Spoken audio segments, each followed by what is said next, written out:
Muchas gracias, senador. Respecto de los comentarios de la senadora Padierna, a quien agradezco siempre su detalle y su puntualidad para hacer los distintos planteamientos, siempre es un gusto dialogar con usted. El crecimiento esperado con reformas, en efecto, tenía un contexto determinado que cambió sustancialmente, que cambió materialmente, y no cambió para México, cambió para el mundo. Un poco en lo explicado aquí, sí es relevante al final del día saber que el contexto en un año a nivel internacional se descompuso de manera significativa. Es cierto que empezamos con la volatilidad del Brexit, pero seguimos con el choque petrolero a dos vías, por la vía del precio y por la vía de la plataforma. Posteriormente seguimos también con el menor crecimiento de las principales economías del mundo, que explicamos aquí. El menor crecimiento del sector industrial de Estados Unidos, principal demandante de nuestras exportaciones. Después seguimos con el contexto preelectoral y el electoral en Estados Unidos, el resultado de la elección, la incertidumbre que generaron el tipo de políticas que pueden instrumentarse en Estados Unidos, y más recientemente, como ambas senadoras señalaron, incluso un choque de tipo de desastres naturales que comenzaron con huracanes y que terminaron con estos dos terremotos que sufrimos en nuestro país. Entonces, al final del día, sí el contexto importa, y sí el contexto, al cambiar tan sustancialmente, implica una serie de políticas de respuesta distinta, y reitero, no solo de México y el mundo. Y por eso hacíamos los comparativos que yo creo que son relevantes. Mientras México el año pasado creció 2.3%, América Latina decreció menos 1.5%. Las principales economías del mundo creciendo 1.8% el Reino Unido, 1.5% Estados Unidos y Canadá, 1.2% Francia, 1% Japón. Sí hay un contexto distinto, y las expectativas de crecimiento se fueron a la baja, reitero, no para México y para el mundo, y el contexto importa.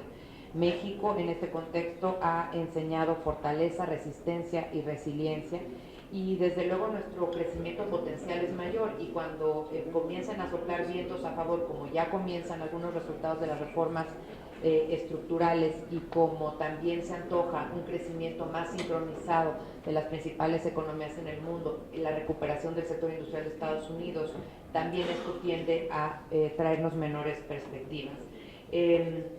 Cuando veíamos el PIB no petrolero, se puede mostrar una parte de cómo justamente el PIB no petrolero se acerca mucho más al crecimiento de 4 puntos porcentuales.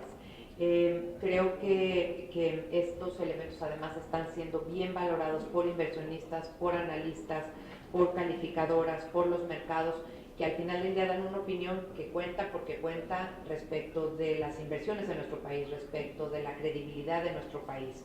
Y esto está siendo refrendado, reitero, por los mercados tanto domésticos como internacionales.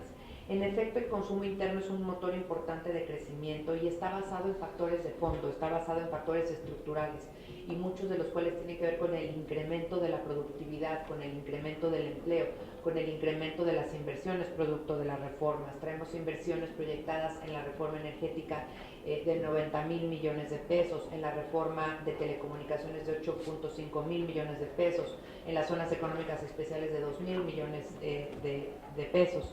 Entonces, al final del día ya están dando resultados estas reformas estructurales.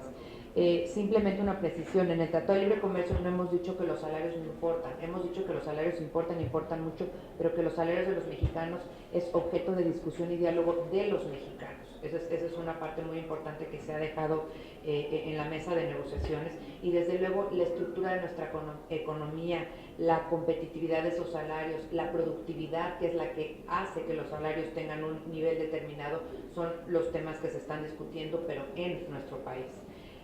También importante destacar que hay factores que justamente reflejan esta inversión y este cambio en la estructura de nuestra economía. Daba yo datos del IGAE, que apenas se anunciaron ayer, 2.3% de crecimiento, de la producción automotriz histórica, y de algunos otros elementos que reitero, ratifican que la solidez y la fortaleza de México han estado ahí, no obstante el contexto.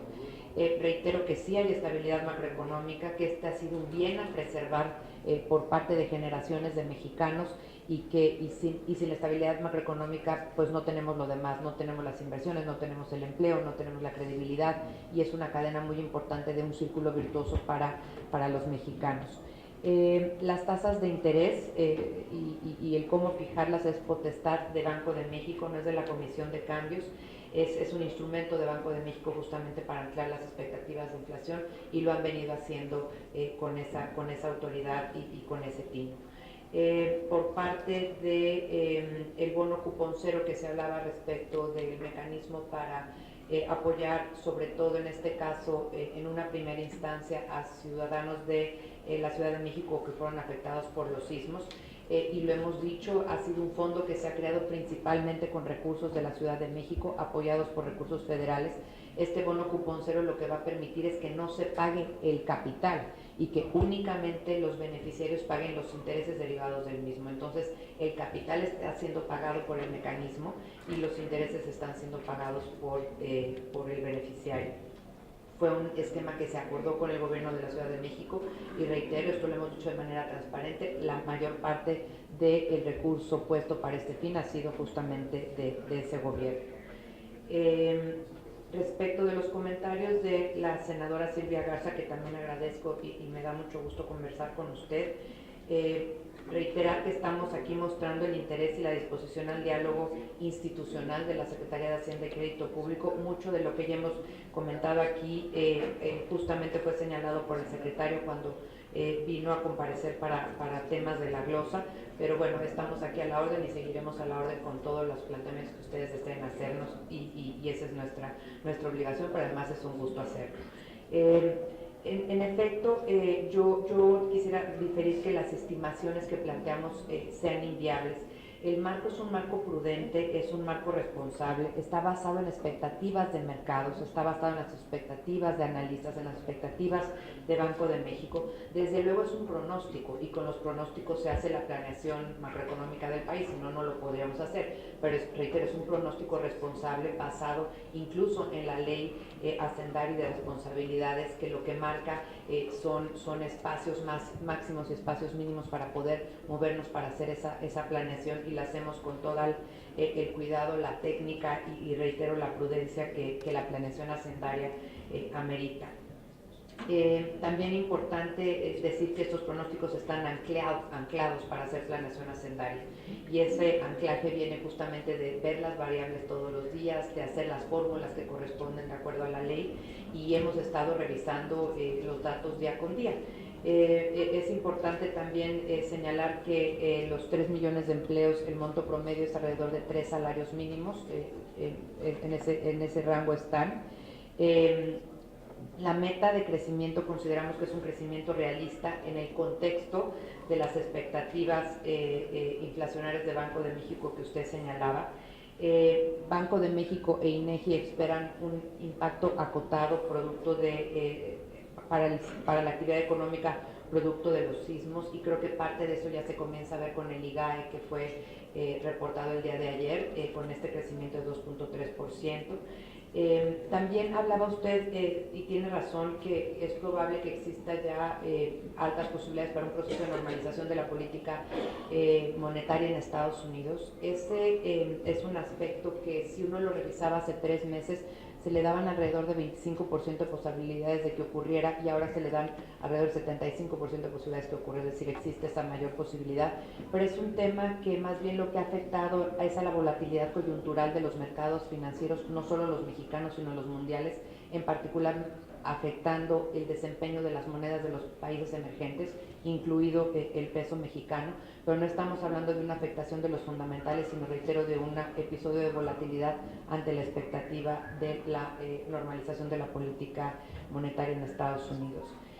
El Tratado de Libre Comercio, simplemente un comentario. Nuestro escenario central es continuar en las negociaciones, lograr una modernización benéfica para los 3 países. Estamos convencidos de que sí podemos lograr un acuerdo que beneficie y que permita actualizar ese tratado, pues que ya lleva más de 2 décadas y que en su momento muchos de los sectores, por ejemplo el financiero, pues no estaban incluidos en el particular. Cuando el sector financiero en México se liberalizó fue a finales de los 90 y ya no incluyó en el tratado original. Entonces sí hay mucho que modernizar y creo que hay mucho ganar para los 3 países. Ese es el escenario central de nuestro país, pero también es importante destacar que Gran parte de nuestro comercio sin duda transita por el Tratado de Libre Comercio con la región de América del Norte, pero también gran parte de nuestro comercio con estos países transita por la Organización Mundial de Comercio, justamente porque en muchos casos ha sido superado a 2 décadas de que se firmara. Entonces, eso creo que es importante que lo conozcamos y lo apuntemos. Y bueno, pues reitero que estoy aquí a la orden para el resto de las preguntas y planteamientos. Muchas gracias. Muchas gracias a usted, señora subsecretaria. No sé si el señor subsecretario